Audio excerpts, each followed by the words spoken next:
Hi, everybody, and welcome to Buzzing About Romance. On this episode, I'm giving you a quick shot of romance, author spotlight edition. And for this episode, I am joined by author Leigh Carron.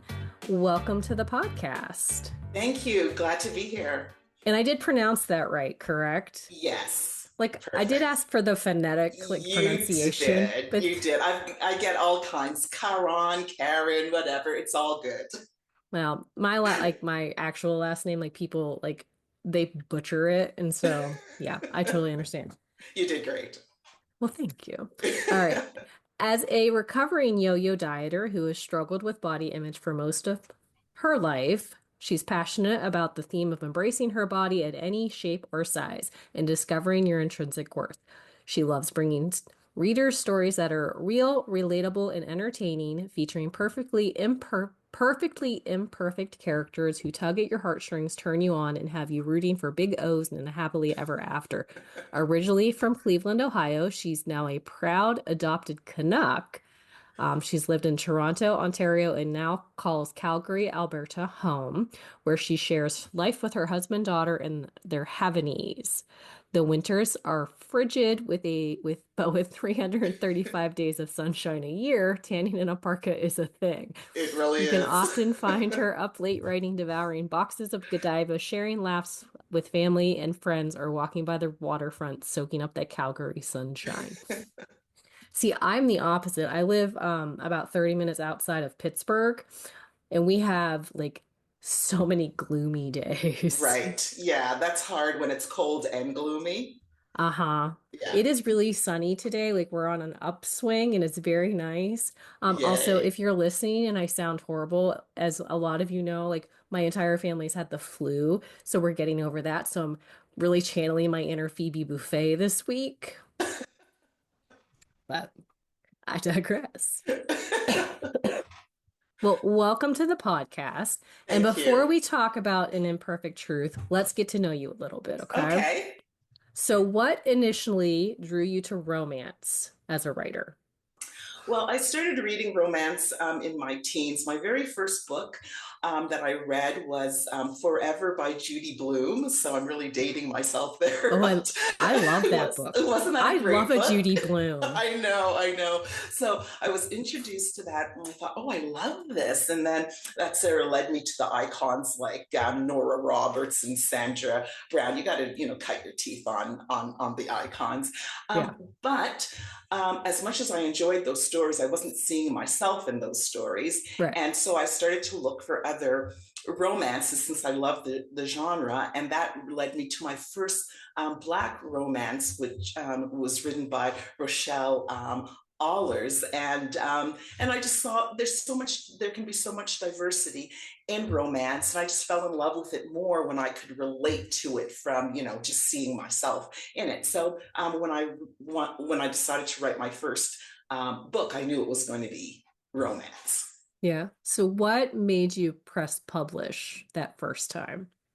Well, when I first wrote my first book was Fat Girl. It was more of a sort of a cathartic journey, Okay. and so I wrote it because it was just a story that spoke to me. I really wasn't thinking about publishing at the time. I was just writing. I always loved to write, and then I had a couple of people read it, and they go, "This is really good," and I was like, "It is," that sort of imposter syndrome that actually Uh-huh. I still have. But anyway, I thought, oh, okay, well maybe it is good, and I sent it to an editor. A friend of mine connected me with an editor, and she said, I want to actually help you get this traditionally published. Okay.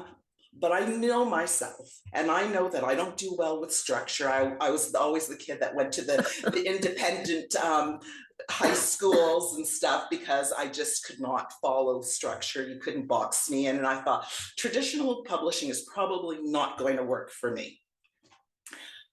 So that made me think, okay, you know what? If I'm going to do it, I don't know, I didn't have a clue what I was doing, but I did. I hit publish, and hey, you learn, you figure it out, and it was tough. It really was Hmm. tough, and it continues to be a real challenge. But I have found so much love and support in the book community, with other authors, with readers, of course, and with bookstagrammers that are just, they're just very helpful. And so, and I love being a part of that community. So I would not change being an indie author. I have no desire to find an agent to do traditional. Kudos to those who do it, but it's Yeah. not me. Yeah, Well, and I appreciate the fact that you recognize that like that is not something that it would be for you. yeah. Because that's the thing. There are a lot of like I'm one of those people like when I was in kindergarten, I did not get the O in coloring. I got the S minus because I did not color in the lines. Right. It's not that I couldn't, I just wouldn't. And Exactly. so like I totally understand that. But Yes. I think that's very big of you to like recognize like good for some people that they can do that. That's just not for me, so I'm going to do it Yeah. my own way. Hmm. Um, is there something that you now as an author would tell your younger self? Definitely. I would say to myself when I was first writing, I'm now five books in, and so if I look back at my first journey, even my first few books, I'd say don't take yourself so seriously. Not every word on the page has to be perfect, and that's the problem for me when I'm writing. I Uh-huh. agonize every word and every line and every this and every that. So I'm editing and re-editing, and you can really get stuck there. Where I write with these two other authors, these women that I absolutely love, and they just go with the flow. They just start writing, and they write Uh-huh. from the back to the front, start with the epilogue. They do whatever, and I go, oh my gosh, like I can't even imagine that. But so I'm trying now to relax a little bit in terms of my style and not just being so tough on myself. We have an author friend who writes like that. She'll write books completely out of order. I termed it her Mm-hmm. chaos. So like her name is Kelly, so it's the Kelly Chaos, but chaos is Uh, with a K. But it just she does like she writes like crazy like that too. And I will admit I read books like that sometimes. oh, that's interesting. Like I will read an entire book, but I will bounce around it and I don't know why, but I just do. Because Well, it's one of whatever those works for things, you. yeah, like if the book isn't working for me, like I'll Mm-hmm. jump around just to see. Mm, And so, because I don't like to DNF, so I have termed Leah-ing a book. ah, but And so that's a I just smart jump way. around. That's a smart way because sometimes books can take a while to sort of pick up, and you Uh-huh. might decide not to finish something that had you have maybe skipped a little bit. You think, whoa, this is the hook for me. So that makes Yeah. sense. Yeah. So like I always read the beginning and the end of a book. I just Hmm. not and I a lot of times I'll read the middle too, but sometimes I Hmm. won't read the entire middle. So I I get didn't that. technically DNF it. No, you did not. And I know the outcome, but sometimes it just is a really long time to get to the outcome. And so I Hmm. just Hmm. so as a reader now, do you still read a lot of romance or do you read other subgenres and genres as well? My go-to is romance. I love spicy romance. I love dark romance. As long as it's sort of respectful, that's important to me and Uh-huh. in the story. But my real love also, and maybe one day I'll write one, is a thriller. I mean, I Yeah. love a thriller. That would be fun. Yeah. I used to read thrillers. I'm not so much there anymore just because No, like well, because the older I get, like I used to love like a horror movie or like a scary movie. I can't watch them anymore. no, I'm not for that. I don't know what it is, so I don't know if I could read a thriller anymore because like it just gets in my head and then I just Mm. yeah, it's I just hear not that. for me. Though a domestic thriller kind of just gets. I just love something Yeah, about that sort of. Yeah, like a good mystery a with good like a little mystery. chaos mixed Yes, in. yeah. I love So chaos for sure. So, can you share any writing rituals or habits that you have to stay focused during your process? Well, I set up this office to write in, and I thought, Okay. okay, this is great. And I've never written in here. So, and I think that's the problem. I set it up in this sort of structured way when I'm not that. So Uh-huh. I write in my spare bedroom that has a bed and that has a comfy chair. I put my feet up, laptop on my lap, and I just do my thing. And when I hit kind of those rough spots, what I find really helps is water. So running water over my wrists. And I didn't know why that actually works, but I researched it. And there is something about the water, that flow, that actually helps with the flow of creativity. So that's my Hmm. go to. I love doing that. Sometimes, it's not convenient to jump into a shower. But so I find the water on the wrist actually works, along with a nice walk on occasion. But so that's it. Nothing crazy, just that. Do you plot your books out or are you a pantser? Oh, definitely a pantser. Like the Yeah. idea comes to me, and it comes to me because I mainly write from sort of my experience, kind of taking pieces of characters from people that I know, that kind of thing. So I feel like I'm writing from my heart in that way. But I don't plot. There's not going to be any whiteboard with all Right. of that stuff. The characters speak to me, and the biggest challenge for me is getting all that for the first time onto paper. Where do I start? How is this book going to start? That's my biggest challenge. Once I get that, then it kind of flows. But getting there is tough for me. Do you have a favorite trope to write? No, I don't write from a trope perspective. I You write understand from the your whole, characters? yeah, and then, they just sort of fit into the trope. So if a trope is trending, is popular, that's not going to inspire me to Yeah, write a book based on that. I think the whole thing of tropes has really exploded, and it people, has. you're right, it really has. And I guess in some ways that's great because it tells you what a book is about.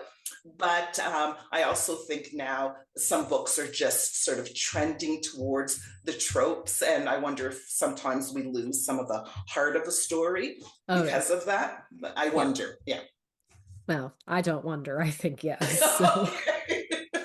well, and that was one thing, like as I was reading this book, like you do have some tropes in it that are like kind of there, like it's small town, like there's a hidden identity, but Yes. overall, like it's not a tropey book. Like you don't write like you're writing the book, you're not writing the trope. And I really Right. appreciate that because that's the thing. Like that is one Thank of the you. things we talk about on the podcast is how we want the stakes of the Hmm. book. Like we don't want the feels, we don't want the vibes, we want the stakes. And I feel like a lot of authors who are writing to the trope, they're just giving us the vibes and then you lose the heart of the story when you do that. Right.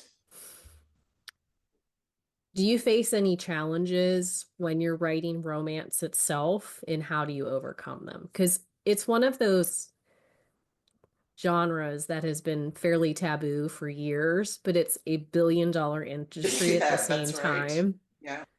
So it's like, is it taboo? But like, it's still one of those things people don't want to talk about. Hmm. Yeah, I mean, I'm really proud of to be a part of the romance genre, so I don't feel that taboo. I'm not naive to it, but I'm just Mhm. don't personally feel that. And when I'm writing romance, of course, the romance needs to be front and center with these characters, but just the way I feel about the story, it's more about what happens around them. And yes, their love is central, and or getting to that love story is central, but I want them to be about much more than that. And I want it to be deeper, and I want the readers to really connect with the characters and whatever they are going through, in addition to the love that they're building. Yeah. I think you do a really great job of that. Thanks, Leah. Do you, I lost my train of thought there. Hold That's on just a okay. second. How do you how do you find the balance between the development of the romantic arc and the story itself? Um, how do I find? Look, you stumped me. Try again. Let's go again with that question. How how, as a writer, do Yes. you find the balance between the Yes. romantic arc, Yes. but also the story? Because the Yes. story is a big part of the Yes. book, Hmm. but without the romantic arc, then it's not a Yeah, it's not romance. a exactly. So, And how I do you think, find that balance? well, I think that's a little bit what I was stating before. The story is, of course, the romance has to be front and center, but the story behind it to me is what carries it, right? So, if, in my first book, where it was where it was a second chance Okay. novel. So I was writing about, the fact that what they suffered, what they went through, all of the things that kept them apart. Um, that was a really important theme for me to write. And of course, it's about them getting together. But if it's just about them getting together, that to me, that's not interesting, Right. right? It's got to be their journey, what they went through, why they separated in the first place. So, really, just building that whole world around them so that the romance actually is anchored in something that people care about. Hmm. I like that. Okay, I wasn't sure. I wasn't sure if the way you were looking was going, what is she saying? No, I was reading the blurb to book one. That's what I was doing. Because, like, I was like, ooh, because second chance is a hit or miss for me. It has to be done Okay. really well. But I'm Mhm. like, I'm really intrigued by the way you were talking about it. So I was reading the blurb. I was Okay. not, I was not tuning you out or anything. I was distracted by other books. Okay, I will say that's great. Oh, excuse me. Okay, so let's talk An Imperfect Truth. The Yay. release date was March 6th, Yes. 2025. Like I Yeah. said, it's not super tropey, but it is small town, hidden identity. There is excellent anxiety rep in this. It is a chubby, tattooed, and bearded male main character. Hmm. It is a slow burn, but they do have some sexual fun throughout the Yeah, book. that's And he right. is definitely a golden retriever. So this book is Chaz and Lexi's story. Lexi lives in Chicago and she has run away to this small town to take a break from her life, and her trusty stress ball is always there. That's right. So let me just say, like, I have anxiety and I have Oh, like hmm. depression and things like that. And when I was younger, it was a lot worse. And I went through therapy and all that stuff. And my therapist at the time gave me one of like a stone, that a worry stone that I used to Mm. carry around. I don't do it anymore because like I have it under control, but the stress ball kept making me think of my worry stone because like Hmm. when she would like have these moments of like chaos like running through her mind, she'd like squeeze the stress ball. And That's honestly, the right. stress ball was almost a character in itself. Yeah, you're right. But that's one thing that I really enjoyed about it because anxiety is rampant. Like Oh, it there's is. so many people that have anxiety, and it's one of Yes. those things that it's so many people don't deal with it in a Hmm. proper way and just let it fester. But I felt like that was like a real tool that exists. Like the fact that she had the stress ball, the fact that she carried it with her, the fact that she used it all the time Often. too. Yes, often. Yeah. Yeah. So let's talk about Chaz first. Hmm. So Hmm. Chaz owns this little coffee shop in his small town. He runs it with his sister. He, both of their parents, he and his sister Sophia, both of their parents have passed away at different Hmm. stages of their lives. So he has basically been raising her for the past few years. That's She right. is she is an adult, like through college, and he's having a hard time letting go of the purse strings. Definitely. But he's kind of he's not stuck because he's very happy with his life, but he's kind of stuck at the same time. He is. Did you like model Chaz after somebody, or did it just come to you? He's modeled after a few different sort of experiences and people in my life. So I wouldn't just say he kind of came out of the blue. But I love a man, like he has elements of my husband for sure, Hmm. where, he's just he really cares. He loves deeply.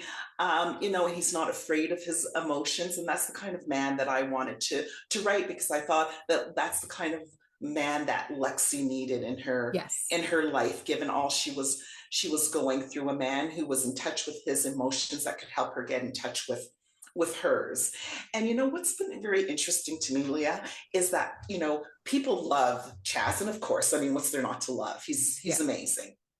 Um, but some women, and I don't want to overstate this, but some women have struggled with Lexi, and I was surprised to find that. Like one reader actually said she needs to get over herself, and I was actually gutted by that comment. That, and not because she's my character, but because of sort of the lack of sensitivity Hmm. for what she was going through. And I also have to appreciate not everybody understands anxiety. So Yeah. there is that. So it's like, okay, come on, like get over that feeling, get yourself together.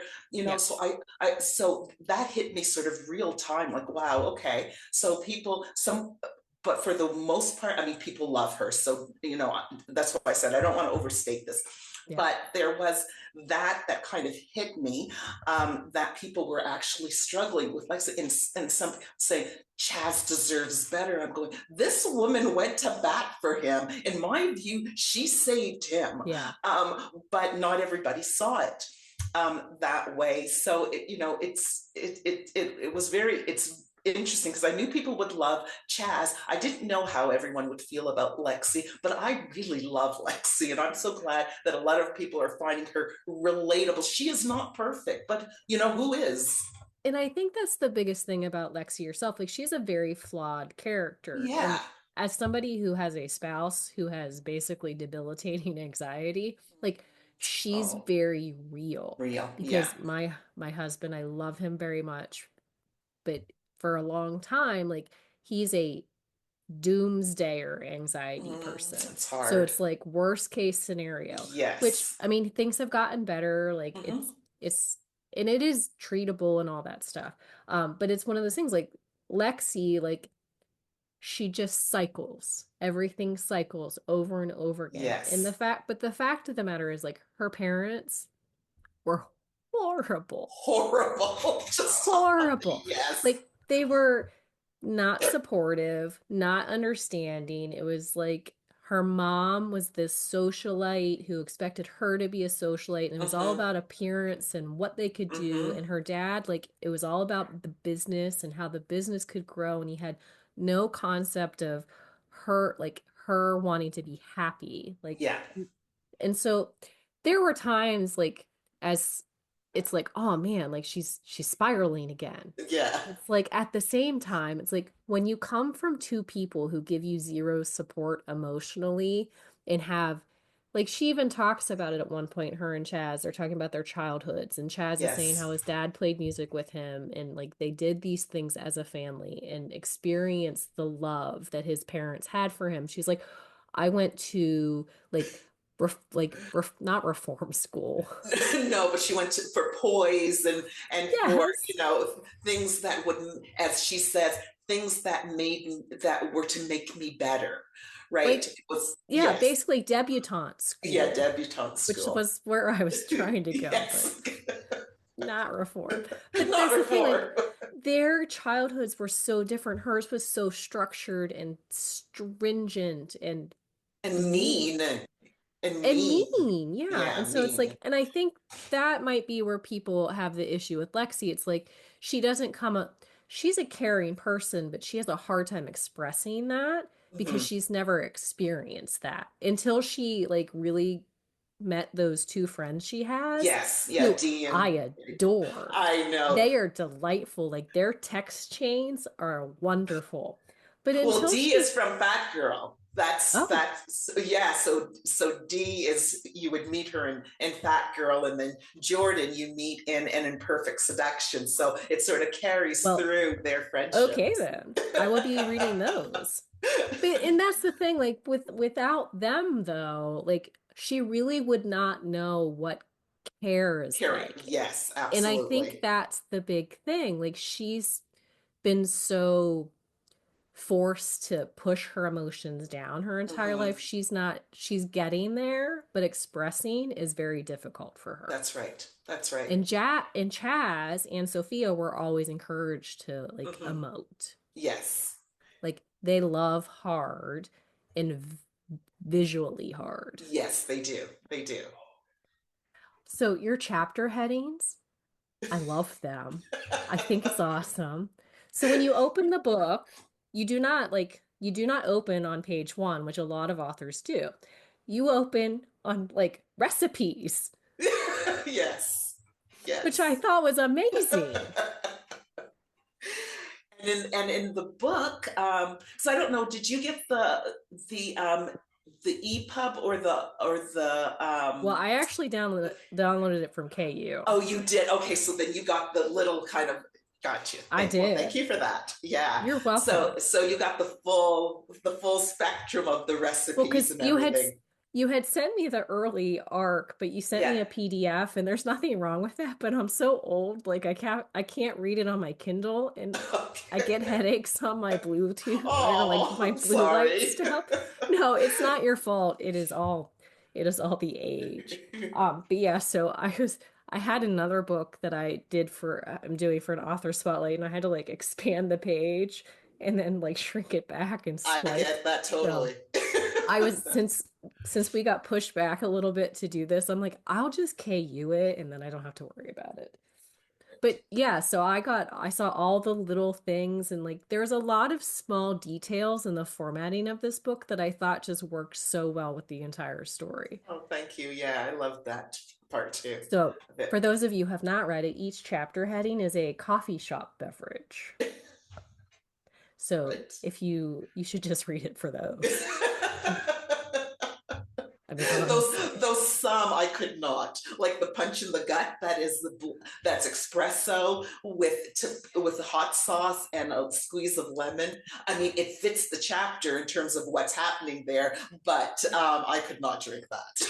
Yeah, there were a couple I was like, "Oh, I don't know about that combination." But that was one thing too, is every single heading, it flowed into what the chapter was. Right, that's what I wanted.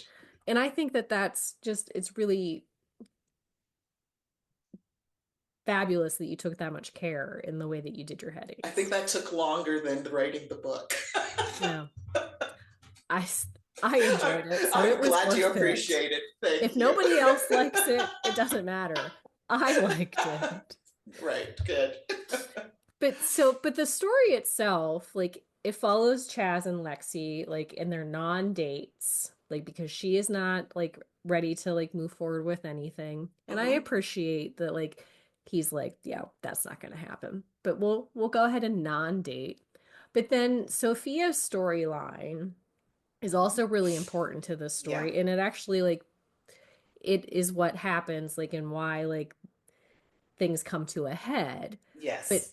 and I'm not going to talk about what happens because this is something that you need to read like to get the full gamut of that, but I like was heartbroken when I read that Hmm. section. And then I I read know. your like afterward Hmm. and I'm like, "Mm, I can see why she went this direction." Yes, yes. It came from a very personal place. Yeah. Yeah, But yeah. I appreciate the fact that you gave that issue, we'll just keep it vague still, that issue voice and I'm okay with attention. saying I'm okay with saying that there was sexual harassment in the book because I think as soon as you kind of read the prologue, you get a sense for Yes, what it that's true. for what it must be. And I thought not only is it sort of timely in the current culture and Yeah. our climate, but it also happened to me, and I wanted to. And I don't know if I've ever really dealt with it. And I'm sort of this, I can be this very tough, stoic person and just, okay, this happened. I dealt with it. Let's move on. But I'm not sure that I ever really did move Uh-huh. on. So it was helpful to write it in that way. So Yeah. yeah, Yeah, I thought it was great. And that's the thing. Like it is something that is widespread. It is a growing absolutely. issue. It has Yep. always been an issue. Yep. But the fact that, let me just tell you, the dude gets his like due. Like, don't you worry. Like when you find out, like, and And that's the thing. Like, that is Lexi showing how she cares Right. when she takes like the initiative to do what she does. But Yes. there's a lot of other intricate like details in the story, like who Mm-hmm. Lexi really is and how it Yes. relates to Chaz and all of those things. Mm-hmm. But it all works and makes sense, which Thank you. it doesn't always do. No, no, it doesn't. And I try and make like that's important to me. Of course, I'm writing for entertainment, right? Yeah. I mean, I want people to be able to escape some of their, real reality with something that's fun and keeps them engaged. So there is always that element, but I also want it to be true. I don't want it to be like, okay, this is so far fetched that I Yeah. can't buy into it. So sometimes that's a hard balance that you want to create entertainment, but you also want it to be true to life. Yeah. Well, Yeah. and the friends group and the family that Chaz has created, like since his parents have passed Mhm. away, his best friend Dice, is Dice getting a Yes. book? Wait, Dice they're is getting a next. book. Yes, they're Next, next. right? Yeah, with Lot, with Wild Lot. I think he will have met his match. I'm so excited for that. Yeah, I think There's some, he's gonna lose that holy grail. I think yeah, when he made that bet. he is a character, He really is. but delightful at the same time. Yes. I don't know if Oh, you've seen the character art for him yet. That, I have oh not. my goodness, that rated X did for me. Oh, Minx, she's just amazing talent, but check him out. He is when you look at Dice, having read the story, you'll go, yeah, that's Dice. Okay, I'm Yeah, excited. I'm gonna have to yeah, go find that. yeah, So that what's next is Dice and Lot's book. yes. And then after that will be Sophia's book. Yay! Yeah, I wanted her to get a little older, have some experiences, and then she's got an interesting arc coming up. I'm intrigued by Sophia because she is one of those like she's independent and like she wants to spread her wings, but I have Yeah. a feeling once she gets to Chicago and spreads her wings, it is not going to be what she expects. Right. Yeah. Yeah. So you have thoughts already of like I where she's have going. thoughts, they're percolating. And remember, she went to Oh, live, yeah, and then there's Chloe in the story. So we'll see what she's exploring when she gets there. oh, I'm so excited and I'm so intrigued. Well, thank you so much for joining me on this author spotlight. It was a delight to meet you and a Oh, delight same to read here. your story. Thank you.